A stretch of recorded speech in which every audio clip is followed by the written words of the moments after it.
The truth of the matter is that my policies are so mainstream that, if I had said the same policies that I have back in the 1980s, I'd be considered a moderate Republican.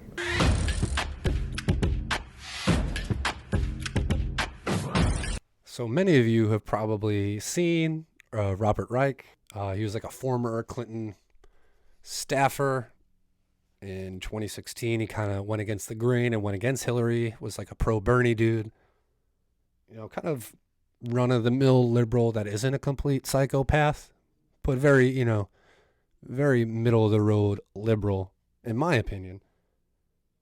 And this is possibly the worst take he's ever had. But this is a common liberal take, to be honest. A lot of people still think Barack Obama is Black Jesus or Black Santa Claus or something like that. Very much the opposite. But here's a complete trash tweet from Robert Reich. What about Barack Obama for the Supreme Court? There's precedent. William Howard Taft was president from 1909 to 1913 and later served on the Supreme Court from 1921 to 1930. Wow. Wow, Bob, what a great idea. Why don't we put the guy who got his entire presidential cabinet from an email from Citigroup?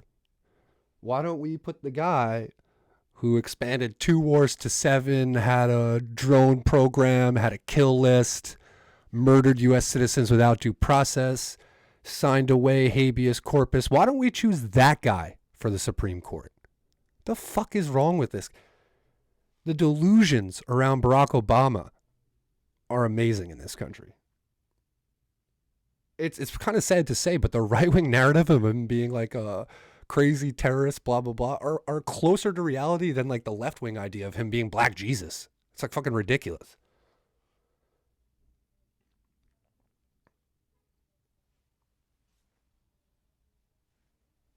Obama's secret kill list.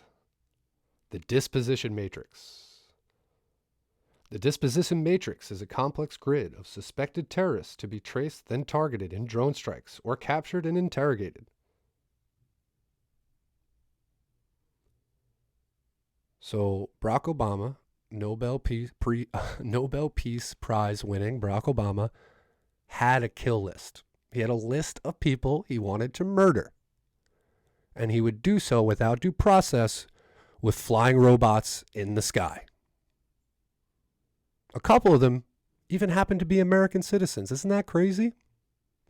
Isn't that crazy? Killing citizens without even giving them a trial or letting them stand a day in court. But Trump was a bad guy, Trump was a unique evil. These guys are all the fucking same. They're serving the same people.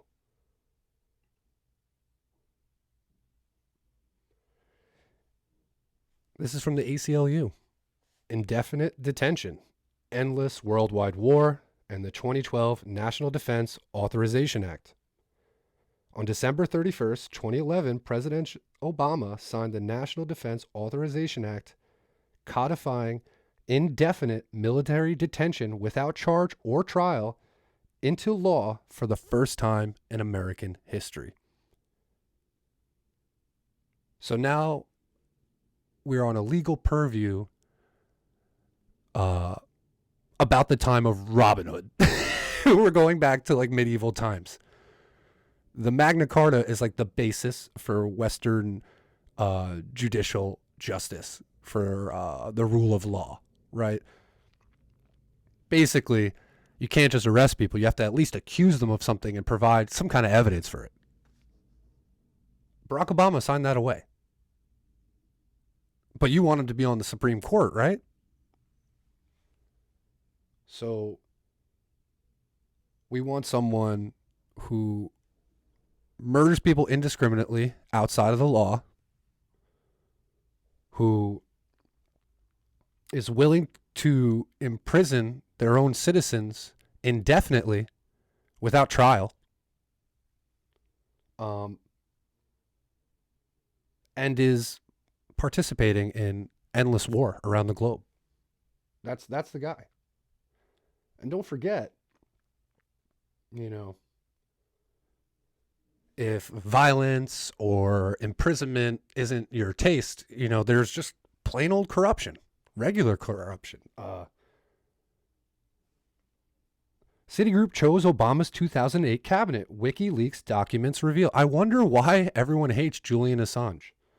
1 month before the presidential election of 2008, the giant Wall Street bank Citigroup submitted to the Obama campaign a list of its preferred candidates for cabinet positions in the Obama administration. This list corresponds almost exactly to the eventual composition of Barack Obama's cabinet. So this guy who takes his orders from banks, murders people indiscriminately with robots in the sky, will jail and torture his own citizens. That's who Robert Reich thinks should be on the Supreme Court. And the sad part is, if he was on the Supreme Court, he would be like one of the most left-wing justices. So that shows you how conservative the Supreme Court is. Ridiculous.